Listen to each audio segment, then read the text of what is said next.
हमको जानते हो या हम भी दें इंट्रोडक्शन?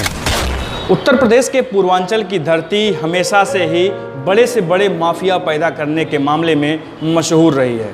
पूर्वांचल की धरती में ऐसे ऐसे माफिया जने हैं जिन्होंने पूरे देश ही नहीं बल्कि अंतर्राष्ट्रीय जगत में अपने नाम का लोहा मनवाया। नमस्कार, मैं हूं उज्जवल सिंह और आप देख रहे हैं जुर्म में आज हम बात कर रहे हैं माफिया से माननी बने माफिया डॉन ब्रजेश सिंह की।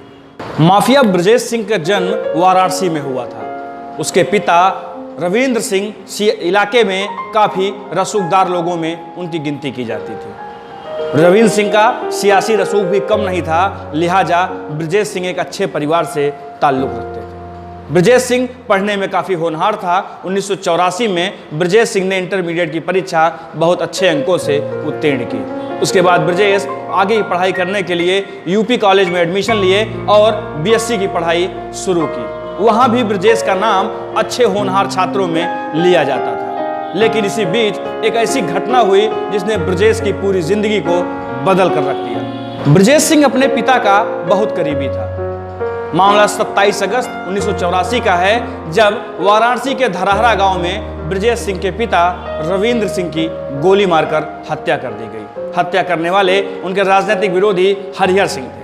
हरिहर सिंह अपने साथी पांचू सिंह और साथियों के साथ मिलकर ब्रजेश के पिता की गोलियां मारकर हत्या कर दिया। जिसके बाद ब्रजेश ने इस हत्याकांड का बदला लेने के लिए जरायम की राह पकड़ ली। ब्रजेश सिंह अपने पिता की हत्या का बदला लेना चाहता था। उसने इसके लिए पूरे 1 साल इंतजार किया। बात 27 मई 1985 की है, जब ब्रजेश के पिता का हत्यारा हरिहर सिंह ब्रजेश सिंह के सामने आ गया। अचानक अपने सामने पिता के हत्यारे को देखकर ब्रजेश सिंह का खून खौल उठा। ब्रजेश सिंह ने आनन फानन में अपने पिता के हत्यारे हरिहर सिंह को मार डाला।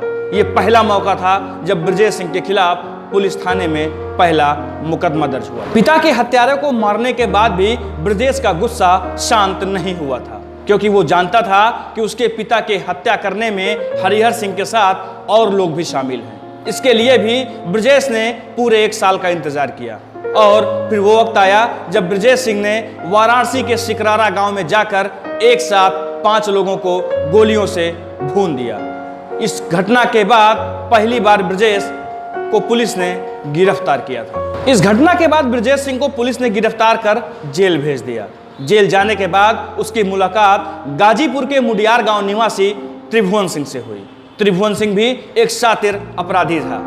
ब्रजेश और त्रिभुवन में अच्छी खासी दोस्ती हो गई, जिसके बाद दोनों ने मिलकर पूरे पूर्वांचल में अपने गैंग को बढ़ाना शुरू कर दिया। दोनों ने मिलकर पूर्वांचल में कोयले, शराब और रेशम के ठेकों में अपना हाथ आजमाना शुरू किया और वहां पर अपनी दहशत का नाम कायम करने लगे।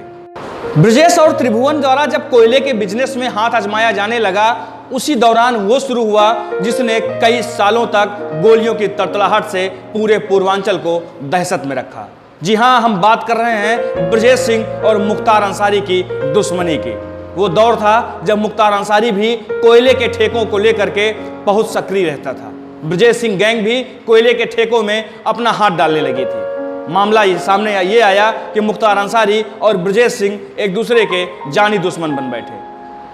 मामला चलता रहा और दोनों पक्षों में कई बार गैंगवार हुई। दोनों पक्षों से कई बार कई लोगों की जानें भी गईं।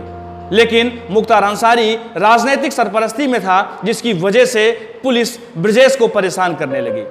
नतीजन ब्रजेश को अब अपने गॉडफादर की तलाश शुरू कर देनी पड़ी। ब्रजेश सिंह और मुख्तार अंसारी की दुश्मनी का परिणाम यह हुआ कि दिन दहाड़े ब्रजेश सिंह के चचेरे भाई सतीश सिंह की गोली मारकर हत्या कर दी गई। यह उस समय हुआ जब सतीश सिंह एक चाय की दुकान पर चाय पी रहे थे।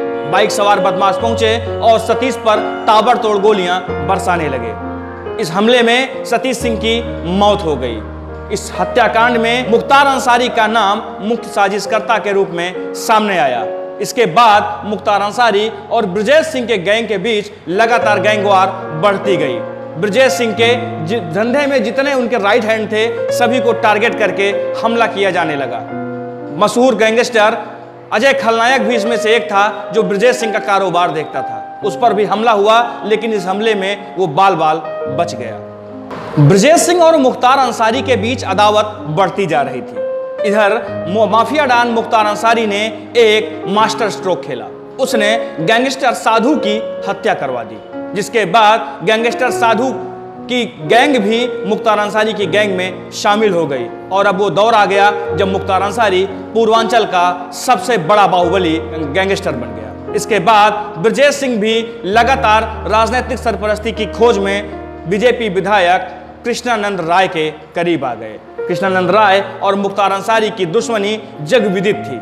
इसको लेकर के ब्रजेश सिंह जब कृष्णानंद राय की शरण में आए तो कृष्णानंद राय ने ब्रजेश का पूरा सपोर्ट करना शुरू कर दिया। कृष्णानंद राय और मुख्तार अंसारी के बीच चल रही अदावत की जंग कृष्णानंद राय को भारी पड़ी।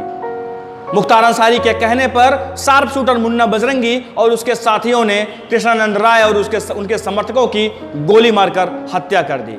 ये वो दौर था जब पूर्वांचल की धरती पर AK-47 गरजी थी और सभी के शरीर से 60 से अधिक गोलियां बरामद की गई थी। बताया गया था इस हत्याकांड में 400 राउंड से अधिक फायरिंग की गई थी। मुख्तार अंसारी के इस कारनामे के बाद पूरा पूर्वांचल दहशत में आ गया।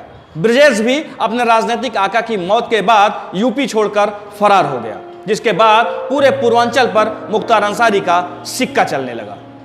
पूर्वांचल में मुख्तार अंसारी और ब्रजेश सिंह के बीच जंग जारी थी।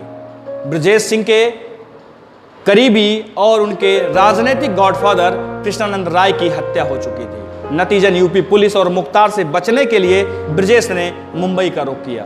मुंबई में ब्रजेश सिंह की मुलाकात दाऊद इब्राहिम के बेहद करीबी सुभाष ठाकुर से हुई। सुभाष ठाकुर ने ब्रजेश को दाऊद इब्राहिम से मिलवाया। दाऊद इब्राहिम ब्रजेश से मिला ही था, लेकिन ब्रजेश के कारनामे सुनकर वो जल्द ही ब्रजेश को काफी प्रिय बना लिया। ब्रजेश सिंह भी दाऊद इब्राहिम के लिए कुछ भी करने को तैयार था। फिर एक समय आया जब दाऊद इब्राहिम के जीजा इब्राहिम कास्कर की गोली मारकर हत्या कर दी गई। दाऊद मुंबई छोड़कर दुबई पहुंच चुका था। दाऊद दुबई में बैठकर अपने जीजा के हत्यारों का बदला लेने के लिए प्लान कर रहा था कि उस ब्रजेश सिंह ने दाऊद की यह मंशा पूरी कर दी। दाऊद इब्राहिम के जीजा इब्राहिम कास्कर की हत्या में गैंगस्टर अरुण गौली का नाम सामने आया था। अरुण गौली ने ही अपने गुर्गों से इब्राहिम कास्कर की हत्या करवाई थी। ब्रजेश सिंह 12 फरवरी 1992 को JJ अस्पताल पहुंचा। इसी अस्पताल में वो शार्प शूटर थे जिन्होंने दाऊद इब्राहिम के जीजा की हत्या की थी। उनके चारों ओर तगड़ी पुलिस प्रोटेक्शन थी, लेकिन ब्रजेश सिंह ने भी एक सातिराना चाल चली। ब्रजेश सिंह ने डॉक्टर का ड्रेस पहना और डॉक्टर की वेशभूषा में ब्रजेश सिंह अकेले JJ अस्पताल पहुंच गया। उसने दाऊद इब्राहिम के जीजा की हत्या करने वाले उन शार्प शूटर्स पर AK-47 से ताबड़तोड़ गोलियां चलाई। ये ऐसा कांड था जिसने पूरे देश को थर्रा दिया था।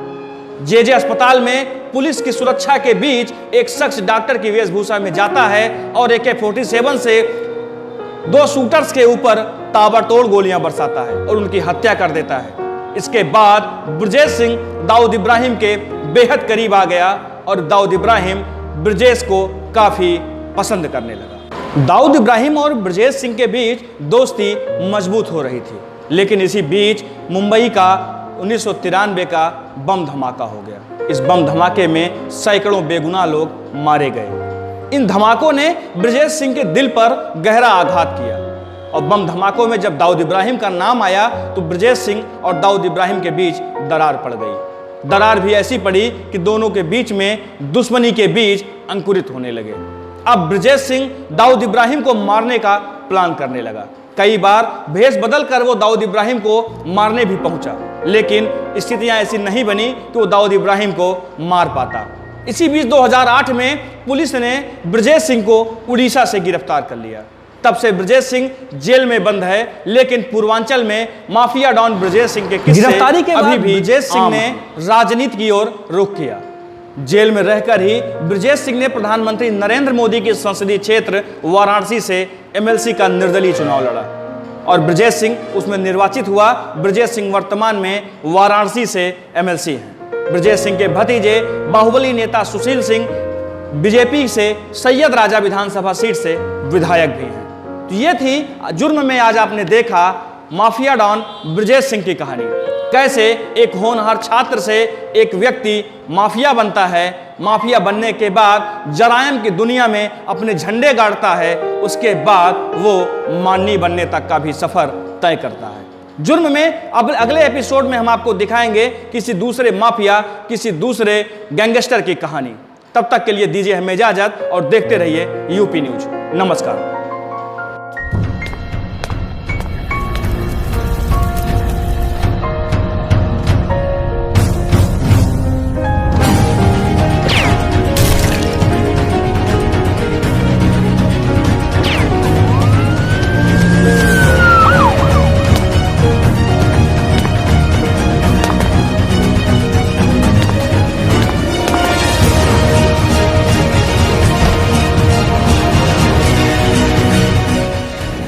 हमको जानते हो या हम भी दें इंट्रोडक्शन?